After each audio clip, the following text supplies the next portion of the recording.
Thanks, Minister, and good morning. So just an update on the local government area vaccinations.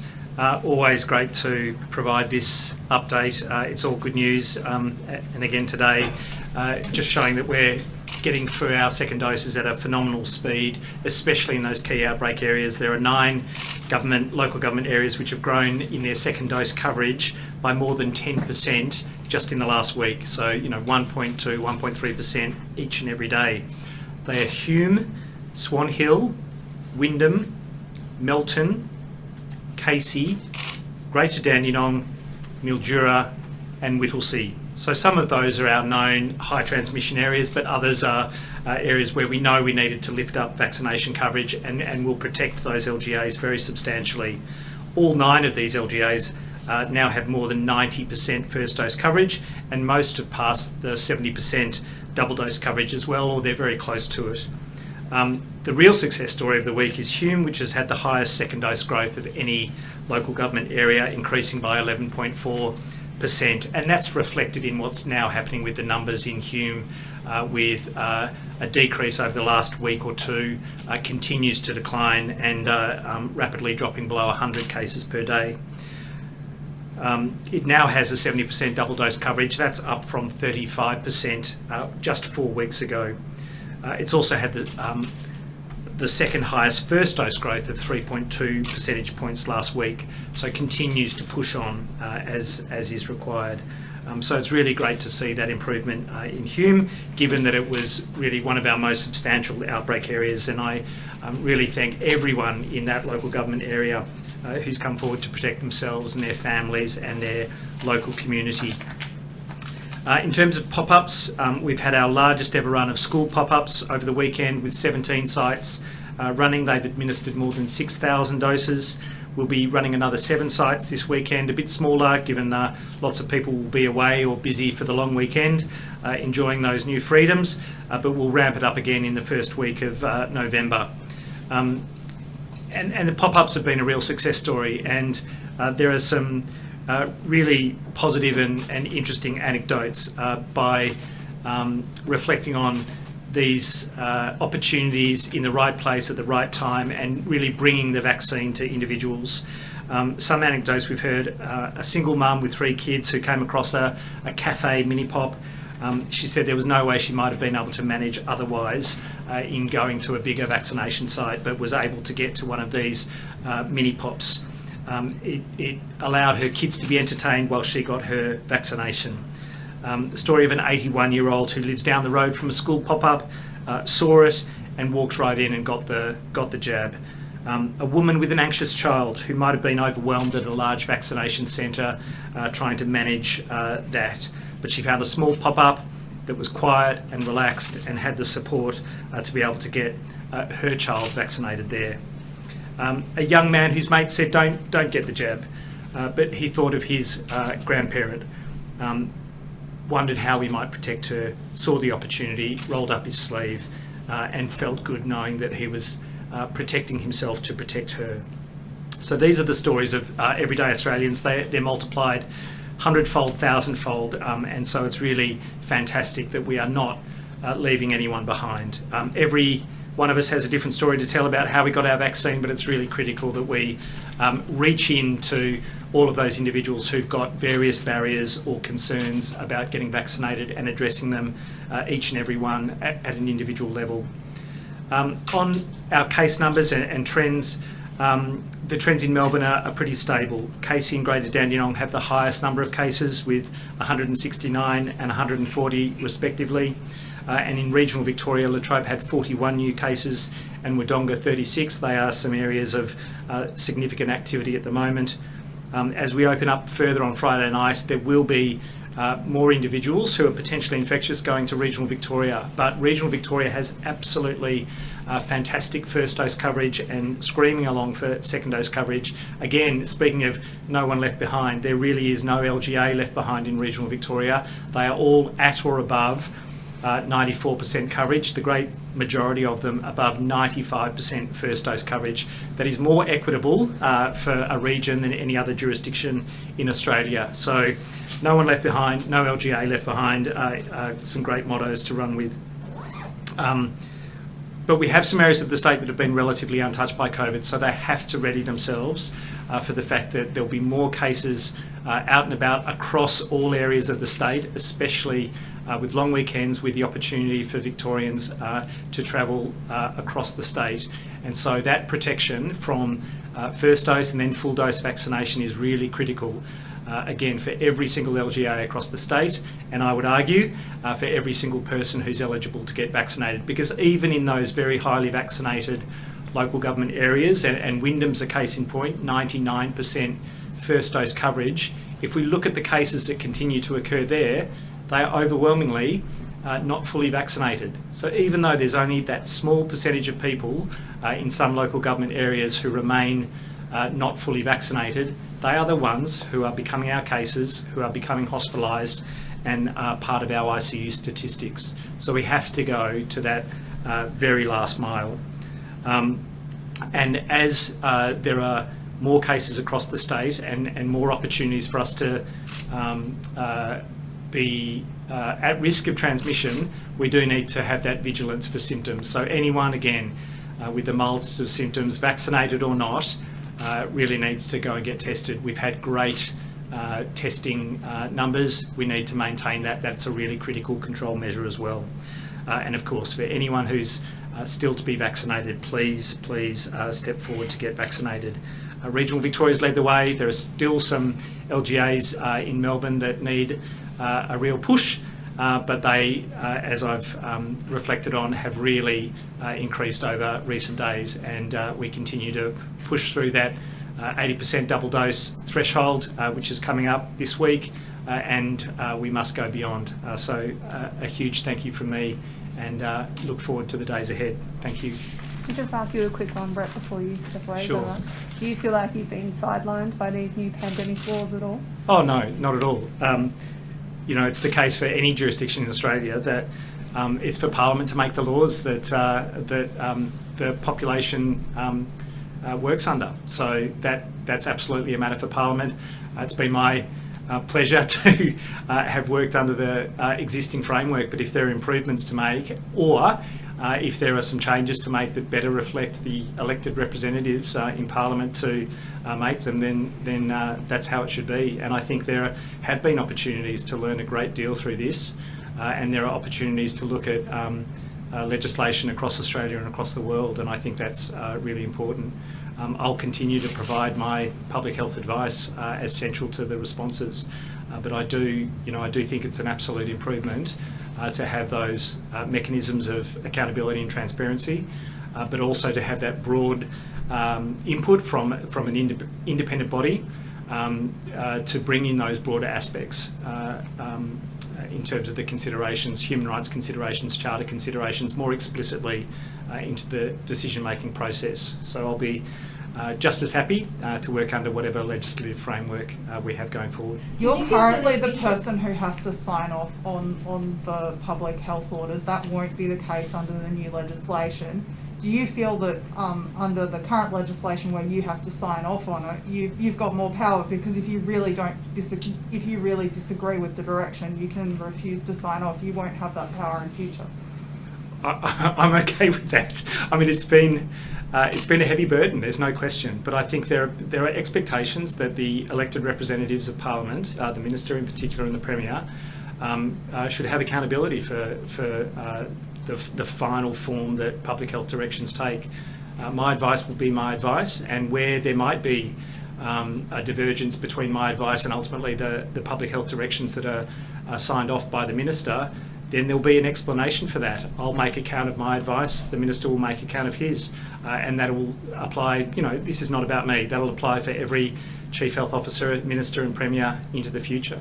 Is this an admission that it should be the elected politicians rather than unelected bureaucrats that are accountable for COVID decisions from the start? I mean, it's interesting that unelected bureaucrats become a pejorative term. I mean, that's just about every Chief Health Officer across the country right now. Somebody needs to make the decision. I think everyone accepts that expert public health input into those recommendations and decisions needs to be central. But in terms of the specific framing of legislation, as I say, it's up to Parliament to decide that, and I'm happy to work under any framework I find myself in. Is it ultimately the case that the government and the politicians have in practice had the final say on decisions anyway, and it's just been a formality that you have signed off on it? No, my signature on the bottom of those public health directions is very clear in the Public Health and Wellbeing Act and the responsibility there. It'll be me going before the courts, or anyone else whose signature is there going before the courts if they've signed off on them, and that's that's been the case with previous challenges. So we take responsibility for putting our name to those directions. The legislation allows for directions to be issued before there's an actual case. Can you tell us what kinds of directives would need to be put in place before we had an outbreak of a pandemic, or not just COVID, any kind of pandemic? I mean, it is interesting. The World Health Organization didn't formally declare a pandemic for some weeks after we saw human-to-human transmission with SARS-CoV-2. This legislation gives a kind of lay definition of what a pandemic is, and if we see a virus with significant human illness occurring from it, that might have started in animals but is now transmitting between humans, even if it's not in Australia, we might want some of those protections to kick in terms of the biosecurity measures at ports of entry, the screening procedures and the testing that might occur. So I think it's absolutely right that we have appropriate agility to be able to see how we need to respond and ready ourselves, in an appropriate planning and preparedness sense, even if most of the transmission's occurring outside Australia. The border's obviously the federal government responsibility, so will this allow the state government, for example, to require people to quarantine for 14 days, 28 days on arrival? I mean, there's always been that intersection. So yes, for first ports of entry, the Commonwealth Biosecurity Act has significant powers that can be applied at those ports of entry, and human biosecurity officers authorised under that Commonwealth Legislation Act, and I'm a human biosecurity officer, and there are others in the department acting under that Commonwealth legislation. But there's always been, the public health powers for state governments to make quarantine and isolation arrangements for positive cases once they've entered into the state as well. So one is a kind of arrival at first port of entry with any of the listed human diseases, and SARS-CoV-2 became another one under that legislation. But we've got jurisdiction for those who are entering into the state to make sure that we protect everyone else. The Sports Minister yesterday said that the matter hadn't been settled, but there's a bit of a, like Tennis Australia and WTA are essentially indicating that unvaccinated players may be able to arrive if they do 14 days quarantine Australian Open. What are your thoughts on that? I mean, it's not my decision to make about entry into Australia, but I think if someone is unvaccinated, they can be managed through that formal quarantine system, as we've done for all international arrivals to date. So if they're unvaccinated and they're allowed into the country, then we can manage the risk through that formal quarantine process in hotel quarantine or in a dedicated setting. But given people need to be vaccinated to be able to enter the venues, would there not be a level of discrepancy or essentially hypocrisy if you're allowing some players to play while being unvaccinated? Oh, as I say, not ultimately my call as to whether they're allowed into the country, but if they are, we will manage that risk, and I think it'll be managed just as robustly if an unvaccinated person is there to go through that full quarantine period. At the end of that 14 days, if they haven't developed illness, then they're not going to be a risk in the same way that a fully vaccinated person is a much lesser risk. Didn't we have leaks though last time when this happened with the Australian Open in the hotel quarantine program? There was leaks at the Hyatt, I think, and there were issues that stemmed from that. Surely that's less likely to happen if everyone's vaccinated coming in. Yeah, but we're in a different world. We're in a world where we have got substantial community transmission in Victoria. and being fully vaccinated is not a guarantee of not becoming infected or indeed not passing it on to someone else. It protects you very substantially from serious illness, and it reduces your risk of transmission to others, getting the infection transmitting to others very substantially. So none of it's foolproof, but we are managing the risk of transmission both through vaccination and, if need be, the full quarantine of unvaccinated arrivals. We've Mrs. got, Sutton, sorry, can I just just quickly ask- before you I go. might just ask Brett whether they had the virus. Look, I would just point out that we refer to attributes and characteristics in some form or another with a whole bunch of the public health directions. When we referred to intimate partners having the opportunity to see other individuals, that's a characteristic. When we talk about people normally resident in regional Victoria having different public health orders applying to them, when we talk about children under 16 years of age because they didn't have a vaccination opportunity, when we talk about vaccinated or unvaccinated individuals in a vaccinated economy, we're talking about an attribute that applies to those individuals. So there are so many, and you need the agility to speak to those characteristics and attributes that might exclude someone from a public health order or that might be directed at someone. So I think they're, as the Minister suggested, benign but appropriate to focus very substantial powers so that they don't have a broad sweep, so that they're appropriately directed according to the epidemiology. Really quickly while we've got- The word agility there, and I feel like I know the answer to this question, but I'm going to ask it. That is because this legislation is not just specific to COVID-19. It is being drafted for whatever comes at us in the next X amount of years. Indeed. I'm not sure people realise how close the West African Ebola outbreak came to being a pandemic. There were 30,000 cases, 11,000 people died. That nearly spilled over into sub-Saharan Africa and would have been a huge challenge for the world, but a different mode of transmission and different kind of public health approaches in many respects, still with isolation and quarantine being those pillars, but absolutely we need the agility for any of those potentially pandemic-causing organisms, whether it's another coronavirus or a pandemic flu. Really quickly while you're at the lectern on another topic, we've got 36 cases in Wodonga today, a similar number in Albury, similar numbers to yesterday. The 3 testing facilities in Wodonga were not taking more people by 9:30 this morning. What are you guys doing to boost testing and make sure that community can cope? Look, I haven't got the update on that specific location today, but as we've always done, if we see demands, we look to operationalise more testing sites or increased operating hours. It's great that people are stepping forward to get tested. That's absolutely required, but we'll need to see, what we can mobilise locally in order to respond to that.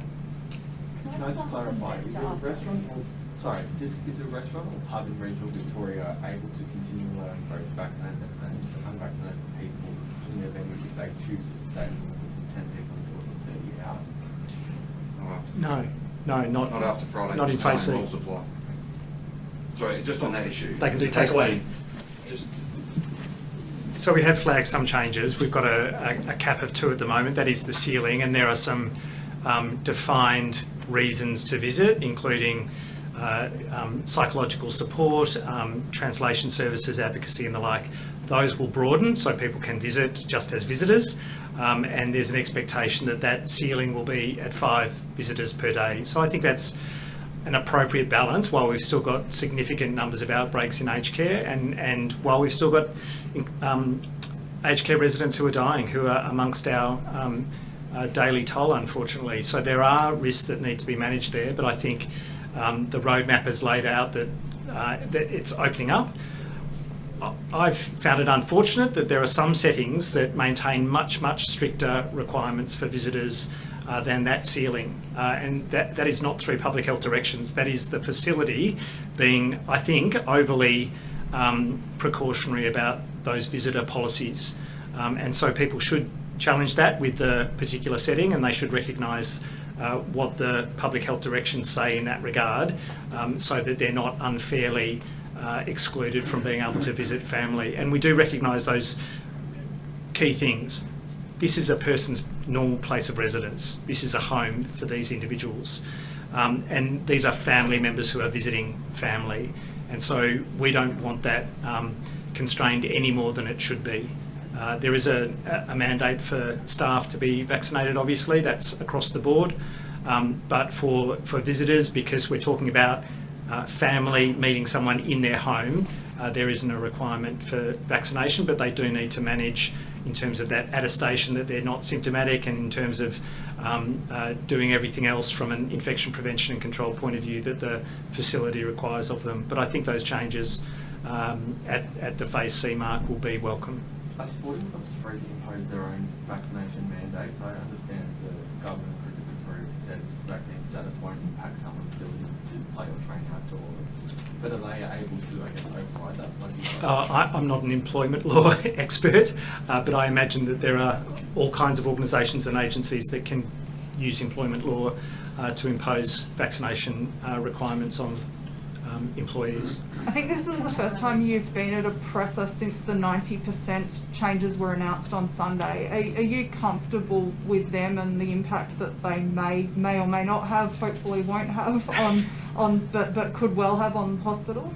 Yeah, I'm hopeful we'll get there. I think we are absolutely heading there, and I'm confident that when we get to that very high level of vaccination coverage, that we'll be in a really strong position. But it is a month away, and as we've always said, whether it's the 70%, 80% or any other threshold, we need to look at the epidemiology at the time to be happy that they can be written in public health directions. And is there a reason you weren't at Sunday's presser? Did you just happen to have a day off? I don't believe it was a day off, but I wasn't at the presser, no. Are you comfortable with the speed that we're opening out? There was additional restrictions relaxed. You're entirely comfortable with how we're going and how we're opening? Yeah, as I say, whenever something's written into a public health direction, you have to have comfort with it. If your signature's on the bottom of the page, we talk through these things.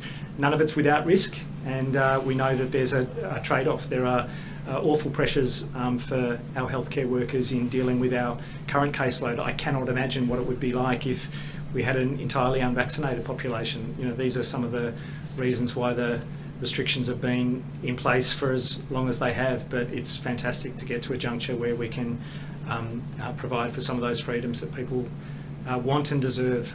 Based on the last couple of days case numbers, do you think we have reached that peak and cases going to start trending down? I think so. It's not going to be a dramatic decrease in numbers. We're opening up after all, but I think we have seen that peak, and I think we're slowly trending down. It will go up again. We're opening up and there will be greater transmission, but that real protection is, as we've always said, higher and higher vaccination coverage, and that is especially protecting our numbers in ICU, which are pretty stable, and the same for hospitalisation, sitting around the 800 mark and really hasn't moved significantly for a week or two now. That's very positive to reflect on. I have one for the Premier just on the class action that doctors